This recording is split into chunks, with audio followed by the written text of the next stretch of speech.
프렌치 워드 6월 26일 수요일입니다. 오늘 우리에게 주시는 하나님의 말씀은 큐티인 본문 중에서 시편 26편 8절에서 9절의 말씀입니다. 시편 26편 8절에서 9절 말씀을 제가 봉독합니다. 여호와여, 내가 주께서 계신 집과 주의 영광이 머무는 곳을 사랑하오니 내 영혼을 죄인과 함께 내 생명을 살인자와 함께 거두지 마소서. 아멘. 자, 오늘은 주의 영광이 머무는 곳이라는 말씀의 제목을 가지고 여러분들과 함께 하나님께서 주신 말씀의 은혜를 나눕니다. 오늘은 여러분 이제 시편 26편의 전체적인 말씀을 나누게 됩니다. 26편의 표지를 한번 보시겠습니까? 표지에 이렇게 나와 있죠. 다윗의 시라고 나와 있어요. 여러분들 이 시를 잘 묵상해 보시면 이 다윗은 이 어려운 상황을 자주 겪었는데요. 자주 접하면서 이 자신의 결백을 주장하고 있습니다. 그게 뭐냐면 나는 악인들과 다르게 하나님을 사랑하고 하나님 앞에서 순수히 살아가고 있다 라고 고백을 하고 있어요. 1절에서 3절 말씀을 보시면 다윗이 하나님의 이름을 부르면서 하나님, 저는 순결합니다. 하나님을 의지했고 하나님 앞에서 저의 행동했던 모든 것들 하나님께서 판결해 달라고, 하나님께서 판단해 달라고 호소하고 있어요. 그러니까 무슨 말이냐면, 하나님, 저는 어려운 상황 속에서도 하나님을 놓지 않고 다른 것 의지하지 않았습니다. 오직 하나님만 붙잡았습니다 라고 고백하는 것과 같습니다. 1절에 이런 표현이 나와요. 흔들리지 아니하고 여호와를 의지했다 라는 표현이 그 예가 될 수 있어요. 이어서 다윗이 당당한 이유는 3절 말씀에 등장하는데 이렇게 나와 있어요. 3절 말씀에 뭐라 나와 있냐면, 주의 인자하심이 내 목전에 있고 내가 주의 진리 중에 행하여, 이렇게 나와 있어요. 그러니까 다윗은 하나님이 말씀하신 그 진리를 따라 살아갔던 사람이었던 거죠. 하나님의 신실한 사랑을 피부로 느꼈던 사람입니다. 그래서 그는 흔들리지 않고 악함의 길에서 떠났어요. 여러분, 계속해서 말씀드리지만 다윗은 여러 어려운 상황도 겪었습니다. 거의 다 어려운 상황이었습니다. 다윗의 삶은. 그러면서 유혹적인 상황도 많이 왔을 거예요. 왜냐하면 다윗이 또 전쟁의 영웅이었기 때문에 그렇습니다. 그럼에도 불구하고 다윗은 큰 실수를 저지르기도 했지만 그의 인생은 전체적으로 하나님을 붙잡는 인생이었다. 어려운 상황 속에서도 하나님을 놓지 않으려고 그 끈을 계속해서 붙잡고 있었다라는 것을 알 수 있습니다. 사랑하는 여러분, 오늘도 우리 이 말씀을 묵상하시면서 여러분들의 삶 가운데서도 다윗과 똑같은 고백이 일어나기를 소망합니다. 그렇기 위해서는 우리가 가장 먼저 하나님을 경험해야 되고 하나님의 사랑을 느껴야 됩니다. 하나님을 의지해야 돼요. 그러니까 악한 길에서 벗어나서 떠나려고, 그 길에서 떠나서 하나님을 계속해서 붙잡고 하나님을 놓지 않으려고 우리가 노력을 해야 합니다. 그러면 우리도 다윗과 같은 이런 고백이 나올 수 있는 겁니다. 여러분, 은혜를 받은 사람들은요, 하나님의 은혜와 사랑을 입은 사람들은 가만히 있을 수가 없어요. 무슨 말이냐? 은혜를 표현해야 되고 은혜를 나눠야 되는 거예요. 이건 당연한 겁니다. 그렇게 표현하고 나눌 때 그 은혜가 다른 사람들에게 전달이 되고, 또 그 사람에게 은혜가 쌓이고, 또 그 은혜가 또 나누게 되고, 또 전달되어지는 그런 영적인 선순환이 일어나게 돼요.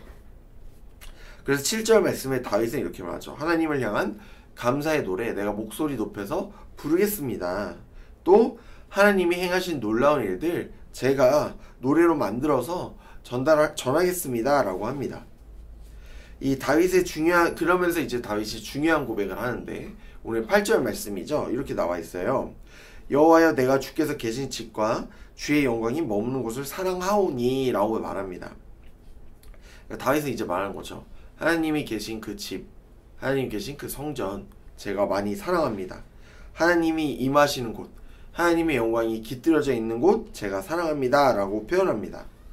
사랑하는 여러분, 하나님이 거하시는 곳, 다른 말로 임재하시는 곳은 어디일까요? 성전입니다. 성전. 당신은 성전이었죠. 성경 말씀에서. 오늘 말씀은 이제 성전이 어디예요, 여러분? 우리가 잘 아는 이제 교회가 주님의 성전입니다. 그러나 이 다윗의 고백, 이 시인의 고백은 단순히 이제 건물에만 국한되어 있지 않았어요. 건물 자체의 영광을 의미하지만은 않습니다. 하나님이 어디에나 들판에나 임재하셔도 동굴에나 임재하셔도 그 장소를 사랑하겠다고 다윗은 지금 고백을 하고 있는 거예요. 여러분, 하나님이 머무시는 그곳은 어떤 곳이죠? 여러분 어떻게 생각하세요? 생각만 해도 기쁘지 않으신가요? 즐겁지 않으십니까? 평안하지 않겠습니까? 그래서 다윗은 하나님의 임재를 상징하는 그 언약궤, 그 법궤가 이 다윗 성으로 들어올 때 다윗이 춤을 춘 겁니다. 그냥 즐거워했던 것이 아니죠. 왜냐? 다윗은 알았어요. 이 언약궤와 법궤가 하나님이 우리와 함께 하신다는 것을 상징한다는 것을 다윗은 알았어요. 그래서 항상 그 성전을 바라볼 때 하나님께서 저기 계시지, 상주하고 계신다는 그 인식이 다윗뿐만 아니라 이스라엘 백성들에게 가득했습니다. 사랑하는 여러분, 오늘 우리의 성전은 어디입니까? 예능교회, 또 예능청년교회가 하나님이 임재하는 곳이고 하나님의 성전인 곳이죠. 모든 교회가 그렇습니다. 그런데 여러분, 더 깊게 생각해보면 교회는 단순히 건물이 아니에요. 우리가 교회예요. 우리 자체 존재가 교회입니다. 우리는 이 세상 속에서 하나님의 부르심을 받아서 이끌림을 받은 존재들이에요. 그래서 구별되어서 모인 존재들, 그것이 바로 교회죠. 예수님을 우리의 삶의 구원자고 주인이고 나의 모든 것임을 고백하는 곳이, 그런 사람들이 모인 공동체가 교회입니다. 교회. 여러분, 물론 이 건물로서 보여지는 교회도 있고 보여지는 예능청년교회가 있습니다. 그러나 보여지지 않는 비가시적이라고 하죠. 우리 모두가 하나님의 성전이고 교회임을 잊지 마세요. 저와 여러분이 예능청년교회라는 말을 말씀드리고 싶습니다. 무슨 말이죠? 우리 예능청년교회, 여러분들 한 분 한 분 안에 하나님의 영광이 머물러 있고 여러분들 모두가, 우리가 하나님의 집이라는 거예요. 그래서 우리는 바울의 이 고백을 여러분들 마음 깊숙이 새겨야 됩니다. 바울은 고린도전서 3장 16절 17절에서 이렇게 말해요. 세 번의 성경의 말씀을 읽습니다. 여러분은 하나님의 성전이며 하나님의 성령이 여러분 안에 거하신다는 것을 알지 못합니까? 17절, 누구든지 하나님의 성전을 파괴하면 하나님께서도 그 사람을 멸하실 것입니다. 하나님의 성전은 거룩합니다. 여러분은 하나님의 성전입니다. 라고 바울은 말하고 있습니다. 여러분, 우리 모두가 하나님의 성전이에요. 성령이 우리 안에 계시고 우리 안에 모든 것 대신 우리의 삶의 주인이시고 세상의 주인이신 하나님이 우리 안에 계시는 겁니다. 하나님의 영광이 우리 안에 임재하고 계세요. 여러분, 그러므로 우리의 몸을 하나님이 기뻐하시는 거룩한 성전으로 만들어 갑시다. 하나님의 영광이 임하는 곳이 될 수 있도록 세상이 추구하는 가치를 따라가지 마시고 하나님의 말씀으로 나를 붙잡고 하나님의 성품으로 나의 성품을 바꿔가시는 사랑하는 여러분들 되시기 바랍니다. 그리하여서 구분된 하나님 나라의 거룩한 자녀들, 새벽 이슬 같은 청년들이 되시길 바랍니다. 오늘도 우리의 몸이 하나님의 성전이구나 라는 것을 잊지 마시고 살아가시기 바랍니다.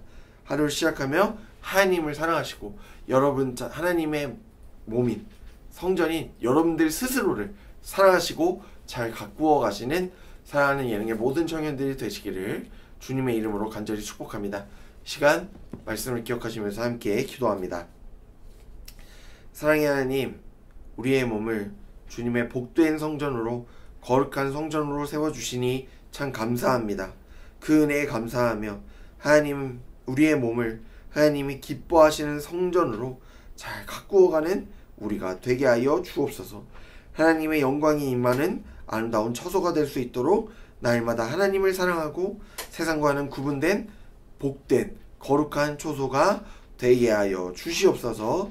모든 영광을 주님께 올려드리며 우리를 복되게 하시고 사랑하시는 예수 그리스도의 이름으로 간절히 기도드리옵나이다. 아멘.